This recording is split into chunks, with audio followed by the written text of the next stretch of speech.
اپنے چینل پر ہم آپ کو خوش آمدید کہتے ہیں۔ ہر روز ایک نئی کہانی کو سننے کے لیے ہمارے چینل کو سبسکرائب کر لیں اور کہانی کو مکمل سنیں۔ میری شادی غیر لوگوں میں ہوئی تھی اور ان لوگوں میں یہ رواج تھا کہ شادی سے پہلے ہی نکاح کر دیا جاتا تھا۔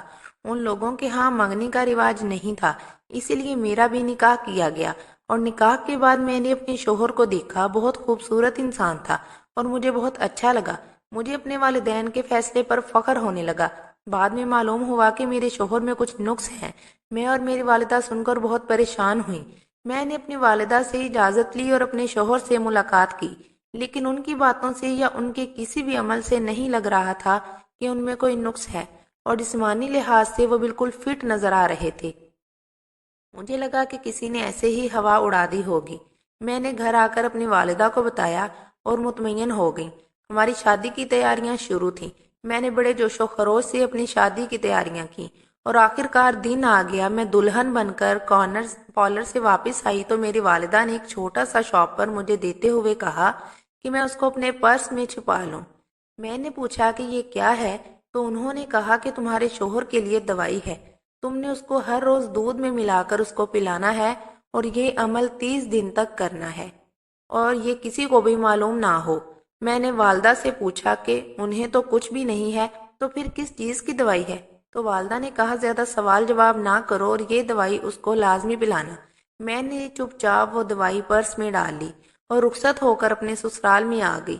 سسرال میں خوب آؤ بھگت کی گئی، نہ جانے کتنی رسمیں کی گئی۔ میری ساس اور نند کے ہر عمل سے ان کی خوشی نظر آ رہی تھی۔ میں خود کو خوش قسمت سمجھتی رہی کہ میں اتنی منچاہی بہو ہوں اور میرا شوہر بھی ہر بات میں بڑھ چڑھ کر حصہ لے رہا تھا۔ میں اپنی ماں کی بتائی ہوئی بات بھول گئی تھی اور مکمل طریقے سے اپنی شادی کی رسموں کے مزے کر رہی تھی۔ رات گئی مجھے کمرے میں پہنچایا گیا اور میرے کمرے میں جانے کے تھوڑی دیر بعد ہی میری ماں کمرے میں آئی اور کہا میں کسی بھی صورت میں شوہر کو دوائی کھلانا نہ بھولوں۔ مجھے لگا کہ میری ماں کبھی بھی میرا برا نہیں چاہ سکتی، اسی لیے میں نے ان کی بات ماننے کا فیصلہ کر لیا۔ جیسے ہی میری نند دودھ کا گلاس کمرے میں رکھ کر گئی، میں نے فوراً اس میں دوائی ملا دی۔ اس کام سے ابھی فارغ ہی ہوئی تھی کہ دروازے پر دستک ہوئی اور میرے شوہر کمرے میں داخل ہوئے۔ سلام دعا کے بعد جب انہوں نے میرا گھونگھٹ اٹھایا، کتنی دیر میرے چہرے پر نظریں نہ ہٹا سکے۔ شاید ہمارے درمیان موجود رشتے نے ان کے دل میں میرے لیے محبت پیدا کر دی تھی، لیکن میں تو شرم و حیا کی وجہ سے ان کو نظر بھر کے دیکھ بھی نہیں سکی تھی۔ میری تھکن کے پیش نظر میرے شوہر نے مجھے کپڑے تبدیل کرنے کا بولا۔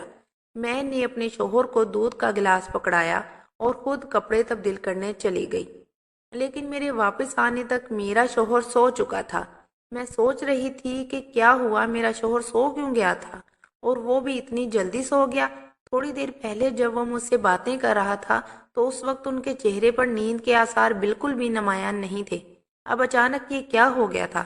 مجھے لباس تبدیل کرنے اور میک اپ صاف کرنے میں تقریباً 15 سے 20 منٹ ہی لگے ہوں گے، اور یہ اتنا زیادہ وقت نہیں تھا کہ کوئی دولہا شادی کی پہلی رات اس طرح سے سو جائے۔ نہ ہی تو انہوں نے ایسی کوئی بات کی تھی کہ مجھے نیند آ رہی ہے یا تھک چکے ہیں۔ وہ بالکل نارمل نظر آ رہے تھے، تھوڑی دیر پہلے مجھ سے باتیں کرتے ہوئے، اور میں تو جیسے ہواؤں میں تھی، اور وہ میری حسن کی اتنی تعریفیں کر رہے تھے۔ انہوں نے کہا کہ مجھے بغیر میک اپ کے دیکھنا چاہتے ہیں، میرا خالص حسن دیکھنا چاہتے ہیں، اس لیے میں نے میک اپ صاف کیا۔ واقعی میں بہت خوبصورت تھی۔ میں چاہتی تھی کہ وہ میرا چہرہ بغیر میک اپ کے دیکھیں تاکہ ان کو تسلی ہو جائے کہ میک اپ کے بغیر بھی میں بہت خوبصورت دکھتی ہوں۔ لیکن جیسے ہی میں باہر آئی تو میرے شوہر صاحب تو نیند کی آغوش میں جا چکے تھے۔ انہیں سوتا دیکھ کر تو میرے ارمانوں کا محل زمین بوس ہو گیا تھا۔ یہ وہ لمحات ہوتے ہیں جو ایک دلہن اپنے شوہر کے ساتھ گزارنا چاہتی ہے، اور یہ زندگی بھر کے لیے یادگار لمحات بن جاتے ہیں۔ جب ایک جائز رشتے میں لڑکا اور لڑکی بن جاتے ہیں، ساری زندگی کچھ لوگ حرام سے دور بھاگتے ہیں تاکہ وہ حلال کے رشتے نبھا سکیں، لیکن میری قسمت کے میرا شوہر تو سو چکا تھا۔ میں نے ان کے قریب جا کر گلا کھنکارا تاکہ ان کی آنکھ کھل جائے، مگر ان کے باوجود کسی قسم کی کوئی حرکت نہیں ہوئی۔ پھر میں نے اپنی چوڑیوں کی آواز سے شور پیدا کرنے کی کوشش کی ان کے کان کے قریب تاکہ ان کی آنکھ کھل جائے، مگر بے سود میں سوچ میں پڑ گئی کہ آخر 20 منٹ میں ایسا کیا ہو گیا جو اتنی گہری نیند آ گئی۔ پھر اچانک میری نظر ایک دودھ کے گلاس پر پڑی جو خالی تھا، تو مجھے یاد آیا کہ میں نے تھوڑی دیر پہلے ہی ان کو دوائی ملا کر دی تھی، اور دودھ کے ساتھ میں سوچ رہی تھی کہ کیا واقعی یہ اس دوائی کا اثر تھا جو گہری نیند میں چلے گئے تھے۔ اگر یہ دوائی کا اثر تھا تو بہت غلط ہوا تھا، ابھی تو انہوں نے باتیں کرنا بھی شروع نہیں کی تھی۔ یہ سب کیا ہو گیا تھا؟ مجھے بہت برا محسوس ہو رہا تھا۔ میں نے انہیں جگانے کی بہت کوشش کی، لیکن وہ تو ایسے سوئے جیسے جاگے ہی نہ تھے۔ میں نے پریشانی سے اپنا موبائل اٹھایا اور اپنی والدہ کا نمبر ملایا۔ میری ماں نے پریشانی کے عالم میں مجھ سے سوال کیا کہ میں اس وقت انہیں کال کیوں کر رہی ہوں۔ پتہ نہیں، مجھے میری ماں بہت گھبرائی ہوئی محسوس ہو رہی تھی۔ مجھے لگا کہ انہیں لگتا ہے میں نے انہیں کوئی بری خبر سنانے والی ہوں، اس لیے فون کیا ہے۔ امی، آپ نے جو دوائی مجھے دی تھی، کیا وہ نیند کی دوائی تھی؟ کیونکہ دوائی لینے کے بعد تو میرے شوہر فوراً ہی گہری نیند میں چلے گئے ہیں۔ یہ تو کوئی بات نہ ہوئی۔ اگر مجھے معلوم ہوتا کہ وہ نیند کی دوائی ہے تو میں نے کبھی بھی یہ دوائی نہ دیتی۔ اگر صبح اٹھ کر معلوم ہو گیا کہ میں نے انہیں نشہ آور دوائی دی ہے انہیں سلانے کے لیے، تو میرا کیا کردار بچے گا ان کی نظر میں؟ یہ تو وہی سوچیں گے نا کہ میں محبت نہیں کرتی، ان کی قرب نہیں چاہتی، اس لیے میں نے انہیں سلا دیا۔ میرا کیا تاثر پڑے گا ان پر؟ اس قسم کی حرکتیں شوہروں کے ساتھ وہ بیویاں کرتی ہیں جو شوہر سے شادی سے خوش نہیں ہوتی۔ شادی کی پہلی رات شوہر کو نشہ آور دوائی دے کر سلا دیتی ہیں۔ میں سامنے سے امی کی بات سنے بغیر ہی بولے جا رہی تھی۔ میری والدہ نے کہا کہ پریشان ہونے کی کوئی ضرورت نہیں، وہ طاقت کی دوائی تھی، اس میں نیند کی دوائی شامل نہیں تھی۔ لیکن اگر اسے نیند آ گئی تو اس میں کچھ برا نہیں ہے۔ جو بھی ہے، تمہیں 30 دن تک یہ دوائی پوری کرنی ہوگی، ورنہ بہت گڑبڑ ہو جائے گی، کیونکہ ابھی تو تم نے دوائی دی ہے، اور اگر تم یہ دوائی طریقے سے انہیں نہیں دو گی تو دوا الٹا اثر بھی کر سکتی ہے۔ امی کی بات سن کر تو میں پریشان ہو گئی۔ اس کا مطلب 30 دن تک یوں ہی گزر جائیں گے اور یہ دوائی پینے کے بعد اس طرح سو جایا کریں گے؟ مرتا کیا نہ کرتا، مجھے بات ماننی پڑی۔ مجھے لگا کہ صبح اٹھ کر میرے شوہر ضرور اس بارے میں بات کریں گے، لیکن میری حیرت کی انتہا نہ رہی جب صبح میرے شوہر نے اس بارے میں کوئی بات نہ کی اور بالکل نارمل رہے۔ میں سوچ رہی تھی کہ انہیں رات والی بات یاد نہیں تھی کہ ان کو جلدی نیند آ گئی تھی، یا پھر وہ جان بوجھ کر انجان بن رہے تھے، اور صبح ہوتے ہی سب کی متجسس نگاہیں ہم دونوں پر تھیں۔ مجھے ان نگاہوں سے بڑا عجیب سا محسوس ہو رہا تھا، لیکن میں نے محسوس کیا کہ ہم دونوں کا نارمل رویہ دیکھ کر سب مطمئن ہو گئے ہیں۔ وہ دن گزر گیا۔ دوسری رات بھی میں یہ صرف دیکھنے کے لیے کہ میرے شوہر کو محسوس ہوتا ہے یا نہیں پھر سے دوائی دودھ میں ملا دی، اور وہی ہوا۔ 2 منٹ کے بعد اندر ہی اندر میرا شوہر گہری نیند میں سو گیا، اور صبح اٹھتے ہی وہ پھر نارمل تھا۔ مجھے بھی لگنے لگا کہ سچ میں میرے شوہر میں کوئی نقص ہے، ورنہ کون شوہر شادی کی پہلی رات ہی سویا رہتا ہے اور اسے محسوس بھی نہیں ہوتا، اور تو اور وہ سارا دن بڑا نارمل رہتا، اس کا رویہ کہیں سے بھی ایسا محسوس نہ ہوتا کہ وہ سب کچھ الگ ہے، اور رات ہوتے ہی میں اس کے دودھ کے گلاس میں دوائی ملا دیتی اور وہ 2 منٹ کے اندر ہی سو جاتا۔ میرا شوہر سارا دن آفس میں ہوتا، رات کو واپس آتے ہی ہماری بات ہوتی، پھر مجھے مجبوراً دودھ میں دوائی ملا کر دینی ہوتی تھی اور وہ گہری نیند میں چلے جاتے۔ میں نے وہ دوائی چھپائی ہوئی تھی خاص جگہ پر۔ میں نہیں چاہتی تھی کہ کسی کی نظر اس دوائی پر پڑ جائے، خاص کر میرے شوہر کی نظر۔ نہ وہ میرے بارے میں کیا سوچیں گے کہ میں کیا کرتی پھر رہی ہوں ان کی ناک کے نیچے۔ اس شادی کو لے کر جو میری خواہشات یا میں نے جو کچھ سوچ رکھا تھا وہ سب مجھے خواب لگنے لگا تھا۔ یہ شادی میرے لیے ایک مقابلہ بن گئی تھی۔ مجھے اپنے شوہر کا راز معلوم کرنا تھا، کیونکہ ان کے نام پر بیاہ کرائی تھی اور میں یہ ساری زندگی اس کے ساتھ گزارنا چاہتی تھی۔ اور اس سارے سلسلے میں 15 دن گزر گئے اور میں روزانہ اپنے شوہر کو دوائی دے دیتی تھی، لیکن میرے بھی کچھ جذبات تھے۔ ہر نئی نویلی دلہن کی طرح میرے اندر بھی جذبات کا سمندر ٹھاٹھے مارنے لگا تھا۔ میں نے سوچا یہ خواہش تو خدا کی نظر میں جائز ہے، بلکہ خدا نے اس کا حکم دیا ہے، تو پھر میں کیوں اپنے آپ پر ظلم کر رہی ہوں؟ میں نہ صرف اپنے آپ پر ظلم کر رہی تھی بلکہ اپنے شوہر پر بھی ظلم کر رہی تھی۔ مجھے لگ رہا تھا کہ ان میں کوئی نقص نہیں ہے، بلا وجہ یہ بات پھیلائی گئی ہے۔ اور ایک رات جذبات کے ہاتھوں مجبور ہو کر میں نے ایک دن اپنے شوہر کو بغیر دوائی کے دودھ پلا دیا۔ پھر ویسا ہی ہونے لگا جیسا میری خواہش تھی۔ میرے شوہر محبت بھری باتیں کرنے کے بعد قریب آئے۔ ابھی ہمیں لیٹے کچھ ہی دیر گزری تھی کہ مجھے عجیب سا کچھ محسوس ہوا، اور جب میں نے لائٹ جلائی دیکھا تو میرے پاؤں کے نیچے سے زمین نکل گئی۔ یہ کیا ہو رہا تھا؟ میرے شوہر میرے ساتھ کیا کر رہا تھا؟ وہ کیا سے کیا بن گیا تھا؟ اس کو اس حال میں دیکھ کر تو میری چیخ بلند ہوئی تھی۔ میں پھٹی پھٹی آنکھوں سے اپنے شوہر کو دیکھنے لگی۔ اسی وقت مجھے احساس ہو گیا کہ میرے ساتھ کتنا بڑا دھوکا ہوا ہے۔ یہی وہ نسخہ جس کی باتیں بار بار میری والدہ مجھ سے کر رہی تھی، اور مجھے سمجھ نہیں آ رہا تھا۔ مجھے میرے شوہر سے خوف آنے لگا۔ مجھے اور تو کچھ سمجھ نہ آیا۔ میں فوراً کمرے سے بھاگ گئی اور جا کر اپنی ساس کو جگایا۔ ساس نے مجھ سے کہا کہ آخر کیا ہو گیا ہے؟ آدھی رات کو ایسی کون سی قیامت آ گئی ہے جو تم مجھے جگا رہی ہو؟ میں نے کہا کہ آپ کے لیے قیامت نہیں آئی ہوگی، لیکن میرے لیے تو قیامت آ ہی گئی ہے۔ آپ نے یہ سب مجھے پہلے کیوں نہیں بتایا؟ میں ان کا ہاتھ پکڑ کر اپنے کمرے میں لے آئی۔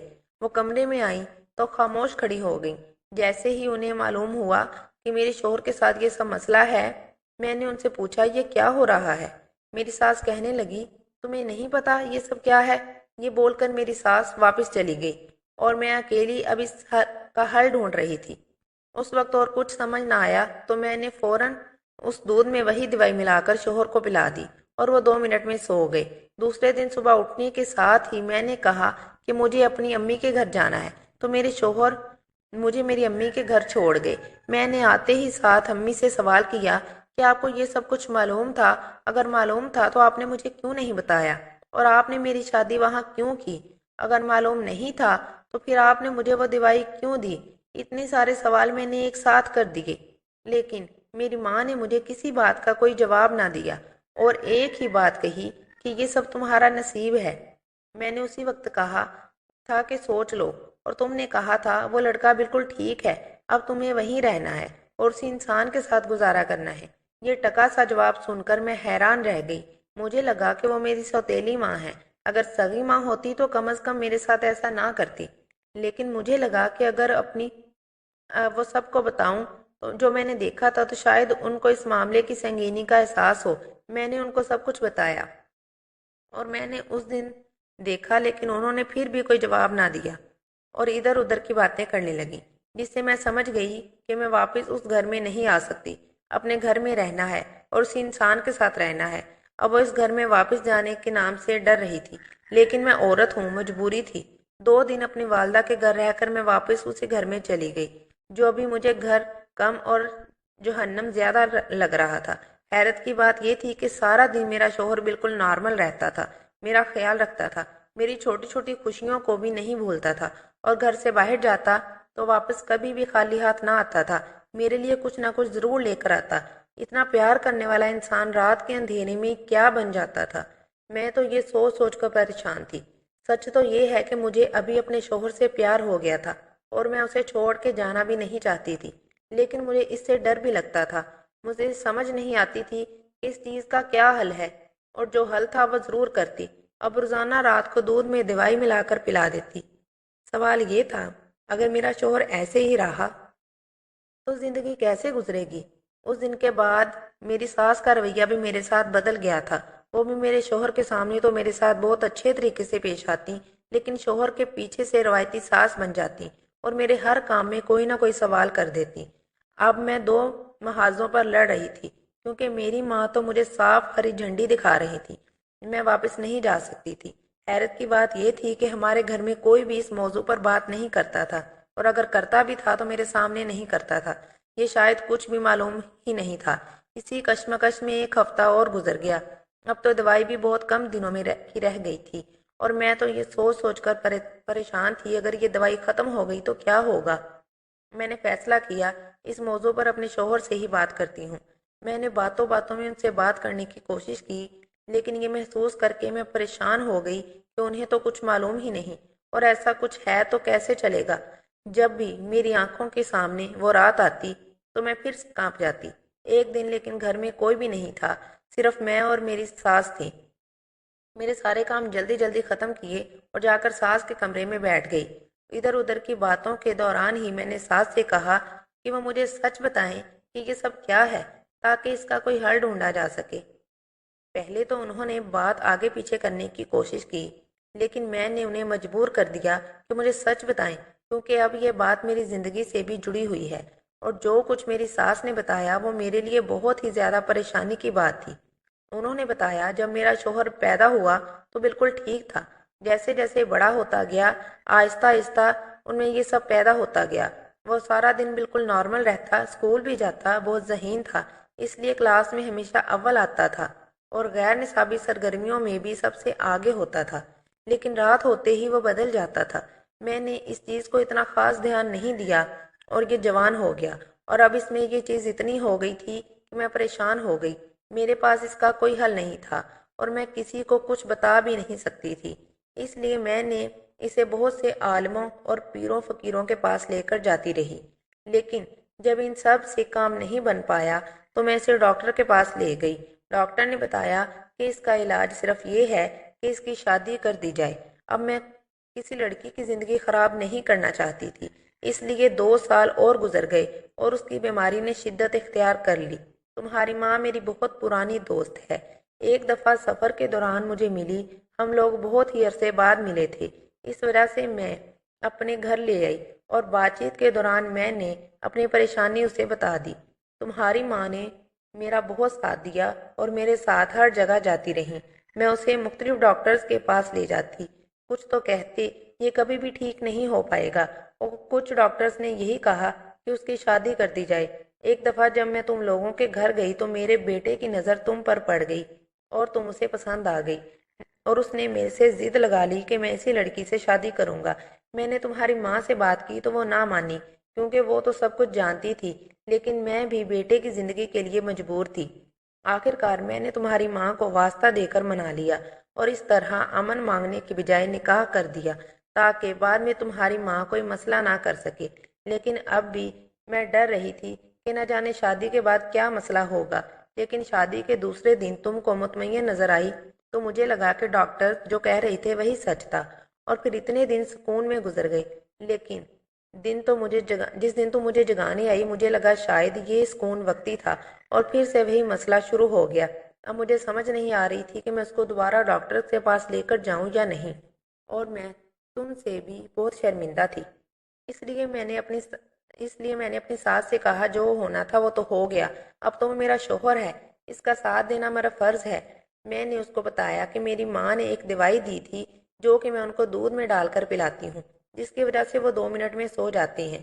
لیکن میری ساس نے کہا یہ مسئلے کا حل نہیں ہے، وہ جس دن جاگتا رہے گا اس دن وہی ہوگا۔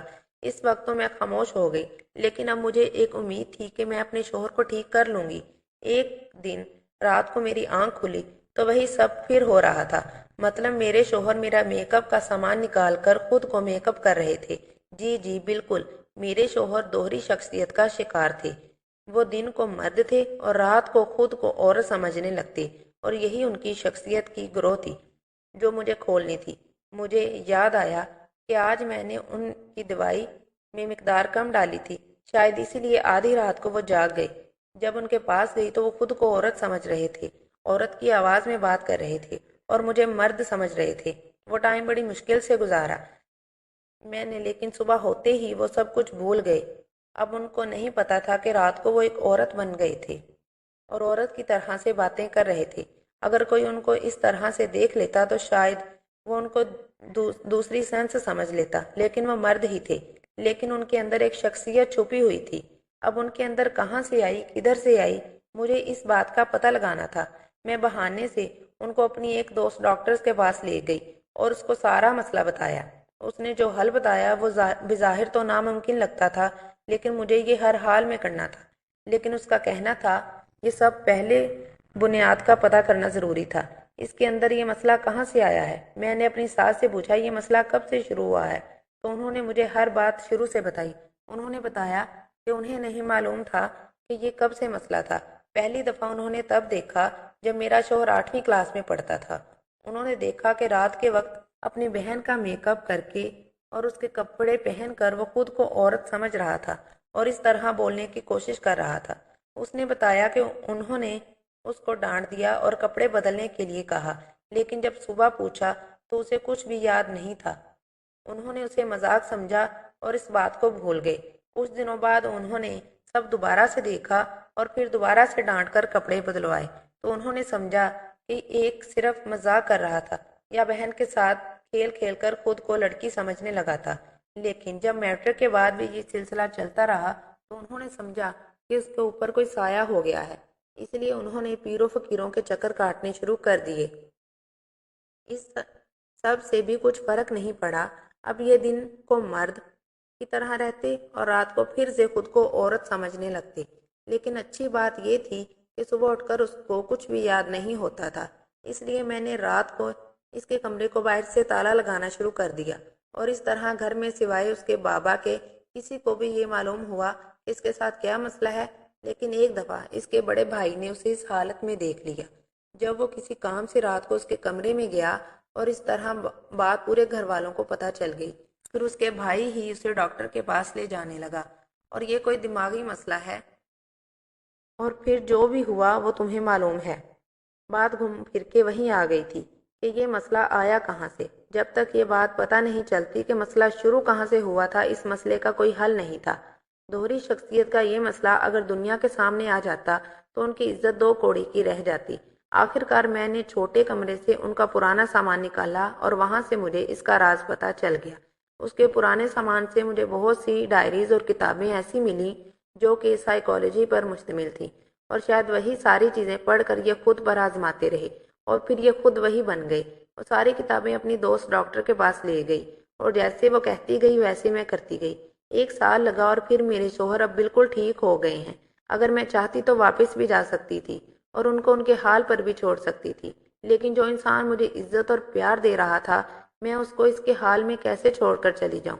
یہ بات گوارا نہیں کی، اور سچ کہتے ہیں محنت کبھی رائے گاہ نہیں جاتی۔